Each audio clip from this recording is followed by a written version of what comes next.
My parents kicked me out in high school over a false rumor spread by my twin brother, and now they want my help after years of silence. I'm a 28-year-old female with a twin brother. Growing up, my twin brother and I experienced very different treatment from our parents. My parents genuinely seemed convinced, for some reason, that my brother was destined for greatness, while I was the so-called black sheep.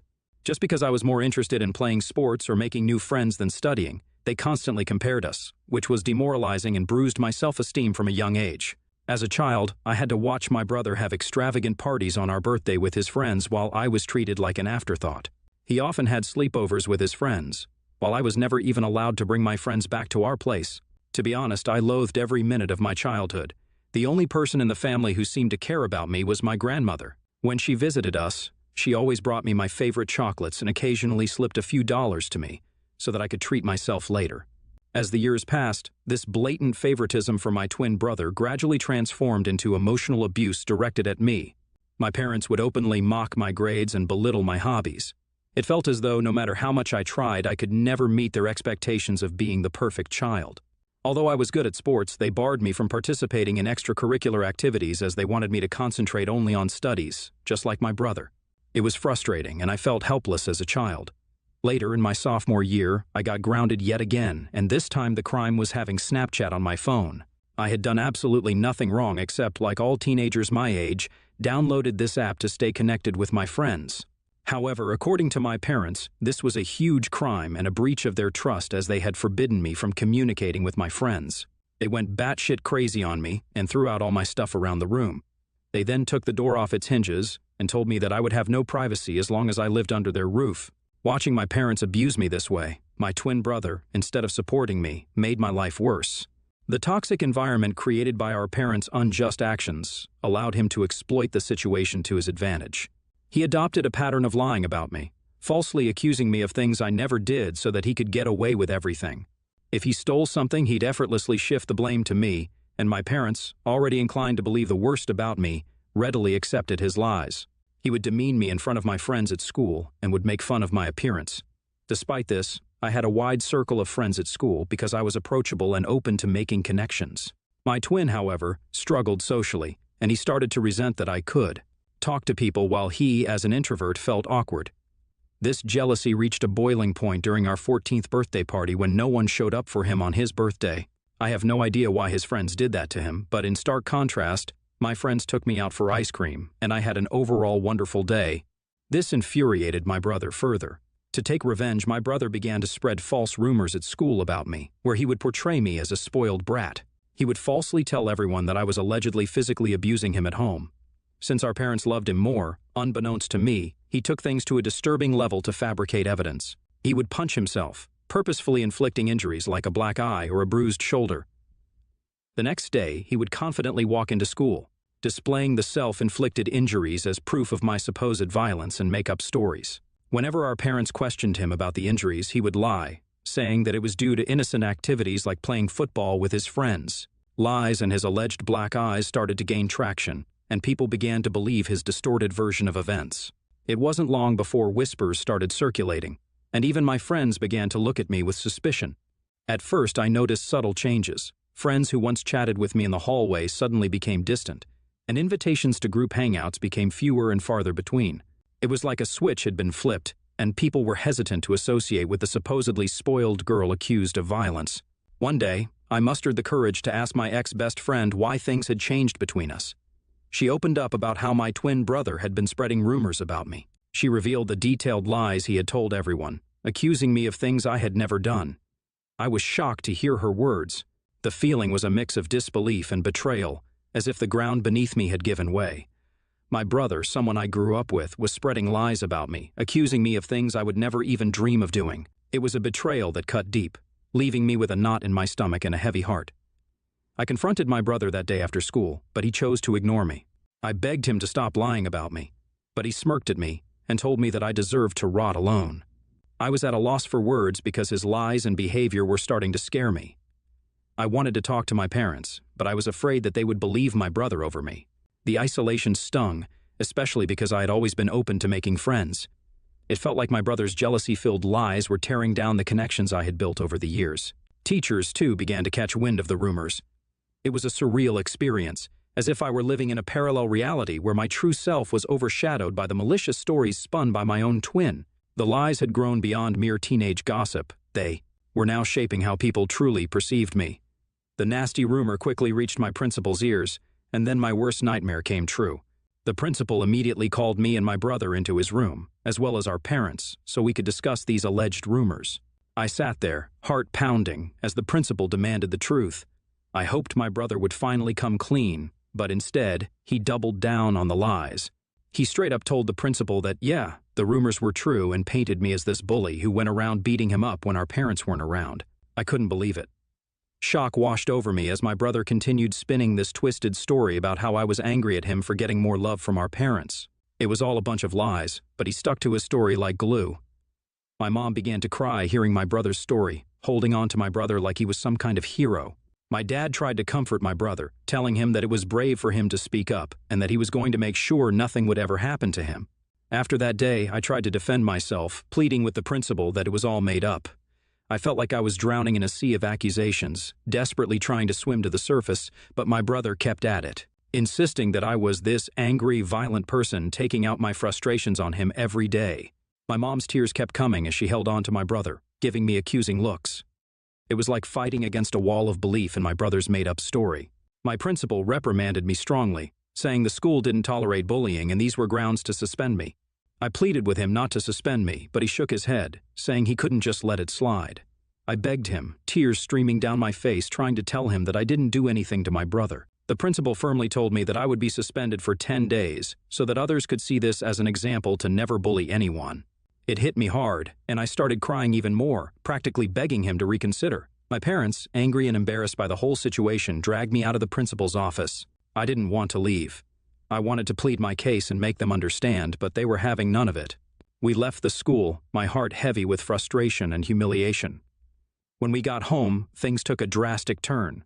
My dad started packing my stuff out of the blue. I was shocked, confused, and had no idea what was happening. My mom asked him what he was doing, but he just shouted that he couldn't let me live in the same house as my brother anymore. I was crying, practically on my knees, and pleading with my brother to tell them the truth, but he stayed cold, unmoved by my emotions. My dad continued packing my things and then threw the suitcase into our foyer. I clung to my dad's leg, still begging him not to throw me out. It was like a nightmare unfolding. He told me that a bully like me didn't deserve to live in his house and that he would ask his mother, my grandmother, to come and pick me up if she wanted to do that. It felt like the world had crumbled beneath me.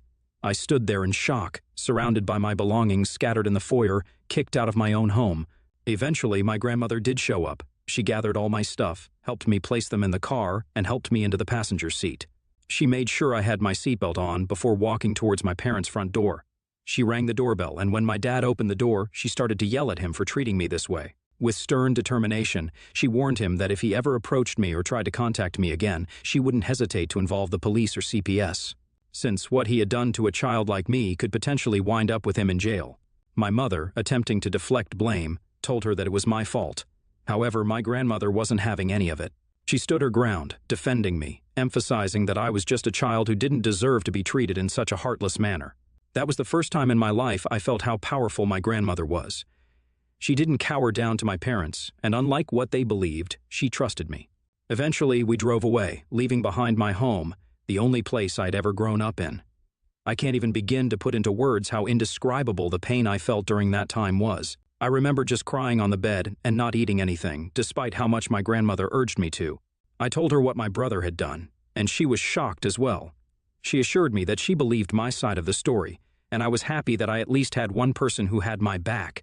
When the 10 days of suspension lifted, the prospect of returning to school felt like stepping back into a lion's den. As I entered the familiar hallways, the faces of my classmates spoke volumes: judgment, whispers, sidelong glances.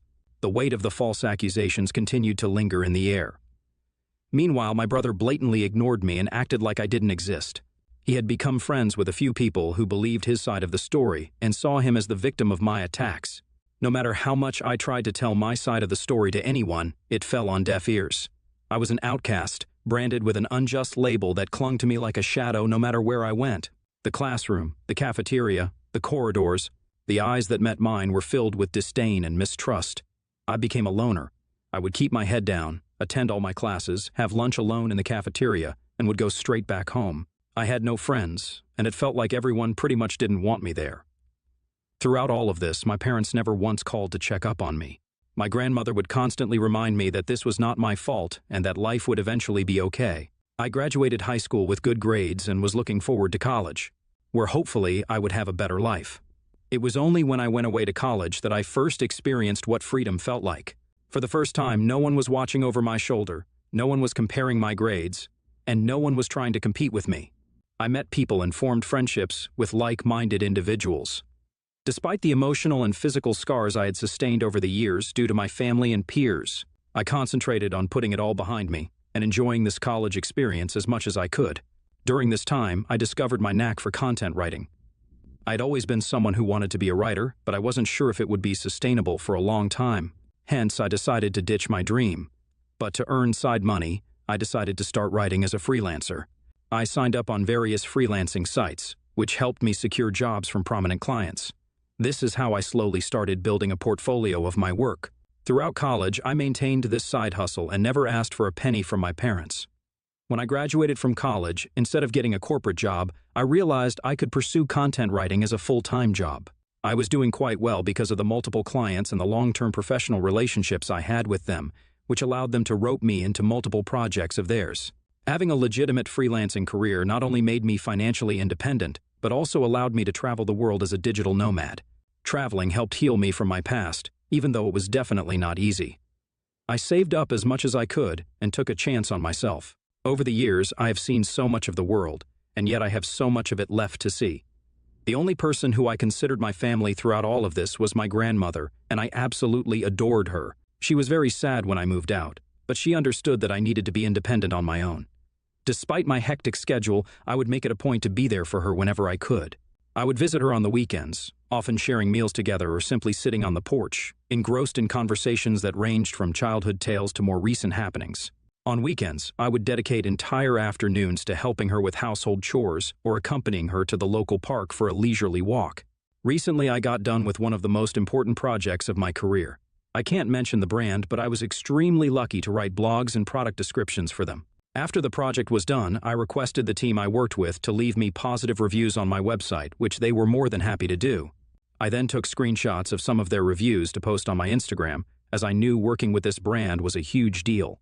As expected, a lot of other content writers reached out to congratulate me on my professional success, and even reposted my story to help spread the word. This is how I started, getting messages from strangers who also needed help with their websites. My relatives noticed this as well, and some of them reached out to congratulate me. Eventually, I was contacted by my college's principal. He had reached out to me after seeing that I was doing so well and wanted me to come to college for a seminar to talk to students about building a career as a content writer.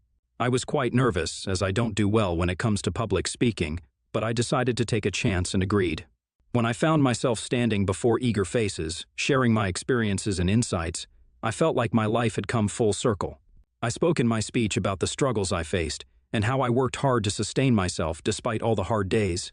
It was honestly a very fulfilling experience to empower others and contribute to the growth of the writers' community. Some of my clips started going viral on Facebook groups as people resonated with it. It felt good to be finally recognized for my hard work. Last week, I was invited to speak at a local news channel. It was a show about the benefits of content writing, and they invited me to share my journey and insights with their viewers. I was a bit nervous, but also excited for the opportunity. During the show, I talked about my experiences, the importance of client reviews, and how a simple appreciation post could open doors to incredible opportunities. The opportunity to reach a broader audience and inspire more individuals in the field was both humbling and exhilarating. When it finally aired, I shared some of these clips on my Instagram also, as I was proud about being invited to a TV show. This is how my relatives and cousins started finding out how well I was doing in my career. You see, because my parents never talked about me to anyone. They had no idea that I was working with popular brands and getting invited to TV shows. This is how word quickly spread within my family. I guess this TV interview must have finally reached my parents' ears also, because just a few days later, I was working on another project and had my phone on silent. When I was done with my work, I checked my phone and, to my surprise, there were 6 missed calls from my mom. I was honestly shocked to see her name on my phone, as it had been a long time since she had called me. After all those years of silence, I couldn't fathom why she was calling me. I hesitatingly called her back, and she picked up immediately. I asked her if everything was okay, and my mom started to congratulate me. My dad, probably sitting right there with Mom, jumped into the conversation also. He started to inquire about my life and well-being, and I answered their questions without much fault. It didn't strike me as unusual until they began to ask how much I was earning these days. I told them that it was none of their business, and my dad replied that we were family, so I shouldn't feel shy telling them my income. I told them that I was doing well, financially. Hearing this, my mom then began to say how hard their life was these days, and my brows furrowed in suspicion. Basically, here is how our conversation pretty much went. We are retired now. We have been wanting to renovate the house for a while now. It's not in the best shape, but we have no savings left. Your success has given us hope. After watching your TV interview today, we thought maybe you could help us out by paying for the renovations. After all, we are a family. You shouldn't hesitate to share some of your earnings with us. We can really use your help. Are you joking with me? Why are you asking me for money when you haven't even talked to me for years? I don't know what made you decide to reach out to me, and while I appreciate the congratulations, I'm not going to help you out in any way. Hearing this, my mom started saying how I was being selfish and that I needed to support them as a family. My dad also added that, as my parents, they deserved to be looked after and that this was the least I could do. I was so pissed at this that I wanted to give them a piece of my mind. I suddenly got an idea that instead of just arguing with them, I should teach them a lesson for forever thinking that they could mooch off me after mistreating me all those years ago. I told my parents that I was willing to help them if, and only if, they agreed to my demands. My dad curiously asked me what it was. Without hesitation, I laid out my demand. If they wanted my help, they had to publicly admit in front of our family and friends that my brother was the mastermind behind the hurtful rumors that had tarnished my reputation. I wanted them to humiliate my brother the same way they had humiliated me in front of everyone by believing his lies and manipulations. I wanted them to take accountability for their actions and acknowledge the pain they had caused. Hearing my impossible conditions, my dad began to question the necessity of such an admission. My mom told me how this was all quite unnecessary and that we could have a private discussion without involving others. But I held my ground. This condition was non-negotiable, a prerequisite for any assistance they wanted me to offer them in the future. As the tension escalated, my dad raised his voice, asserting his role as my father and emphasizing that it was my duty to help my family in need. My mom, in a last-ditch effort, urged me to do the right thing and help them, emphasizing the years they had spent raising me. I couldn't help but find irony in their sudden appeal. I reminded them of the past, the fact that they had kicked me out and that it was my grandmother who had raised me, not them. They started to get more and more agitated, but I told them firmly that if they wanted to establish contact with me and seek my financial assistance from now on, then the truth needed to be acknowledged publicly, and my brother needed to face consequences for his actions.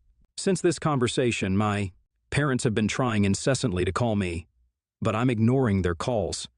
I'm starting to regret even calling them back that day. Update 1. It's been a whirlwind of a week since I last shared my story, and the support and encouragement I have been receiving from everyone has been overwhelming. It's heartening to know that I'm not alone during this time. I am glad that everyone agrees that I should not engage with my parents or even consider helping them out after what they put me through. The reason I even gave them such a condition was because I knew it was pretty much impossible for them to do it.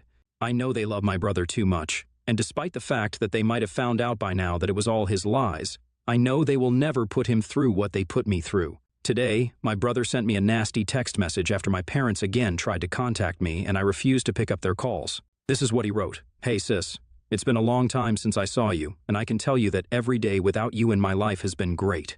I heard that Mom and Dad reached out to you and you gave them a crazy ultimatum. They're never going to go through with it.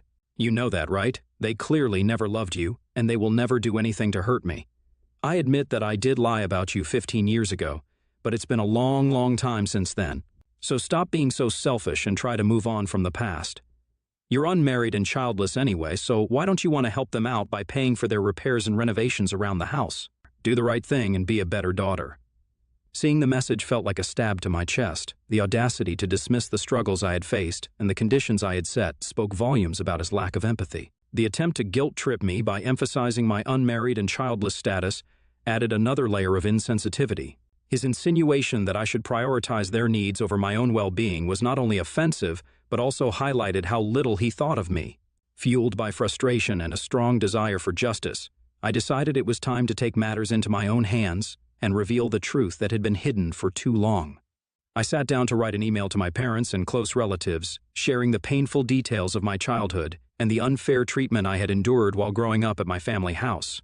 In the email, I described the strict and oppressive environment I had under my parents' roof and how they treated me compared to my twin brother. The email also delved into the malicious and completely untrue rumors my brother had spread about me in school, which had led to severe consequences and affected my reputation. I wrote how my parents had kicked me to the curb, and had it not been for my grandmother, I might have been dead in the streets by now. Towards the end, I asked everyone to read a message my brother had sent me. I attached a screenshot where he admitted to lying about me. It was a clear confession that I hoped would expose the lies that had persisted for too long. I sent the email just an hour ago, and I know that all hell will break loose once my parents and my brother read it. I will update you next regarding how my family reacts to my email. Update 2, it's been a month since my last update, and a lot of things have happened this month. As you can imagine, my family did erupt after receiving the email. My parents have received criticisms from relatives who were previously unaware of the extent of the favoritism and emotional abuse. A lot of the family members reached out to me, telling me that they had no idea about all of this and apologized to me for not being there for me. My brother and my parents sent me a barrage of text messages that were starting to get more abusive and violent, so I decided to reach out to a lawyer who sent them a notice of cease and desist. He basically warned them to not contact me further. If they did, they would have to face dire legal consequences. I guess this must have scared them straight because they stopped contacting me. My grandmother thinks I've done the right thing by letting everyone know what happened and supports me 100%. She's the only person who matters to me, so I am glad she has my back. Update 3. It's been 2 months since my last update. I'm happy to report that everything in my life is going well for now. Professionally, my content writing business has been flourishing. The invitations to speak at seminars and podcasts continue to roll in, solidifying my position as a respected figure in my line of work. I am as close to my grandmother as ever. I took a 1-week break from my work recently so I could spend some quality time with her. She is into gardening these days and is educating me a lot about various flowers and herbs in her garden. The moments I spend with her, whether sharing meals, engaging in heartfelt conversations, or simply enjoying each other's company, are my favorite and most cherished memories. My family has not contacted me after the letter they received from my lawyer, so I am happy that they are staying away from me. Personally, I've started going to therapy, so hopefully I can work on healing myself. I think this will be the last update for now.